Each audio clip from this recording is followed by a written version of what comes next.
கட்சி எப்படி செயல்பட வேண்டும் என்று சொல்லிக் கொடுத்த திருமாவளவனை விட்டுவிட்டு திடீர்னு ஒருத்தர் சினிமாவில ரொம்ப பாப்புலரா இருக்கிற கட்சி ஆரம்பிச்சுட்டாரு.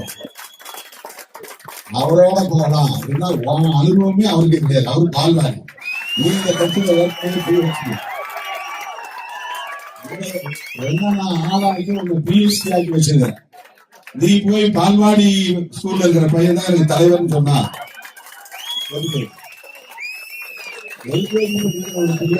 தலைவர் அப்படின்னா நீ இத்தனை வருஷம் பிஹெச்டி பண்ணதுல ஒன்றும் அர்த்தமே இல்லாம போகுது. டாக்டரேட் வாங்குறதுல அர்த்தமே இல்லாம உனக்கு இருக்கிற அனுபவமே அவருக்கு கிடையாது. இனிமேதானே அவர் அரசியல் கத்துக்கணும். நீ போய் அங்க அவருக்கு சொல்லிக் கொடுங்க. தலைவருக்கு சீடர்கள் பாடம் சொல்லி தரணும். இங்கே ஒவ்வொருவரும் தலைவர்களாக நடந்து வருகிறார்கள்.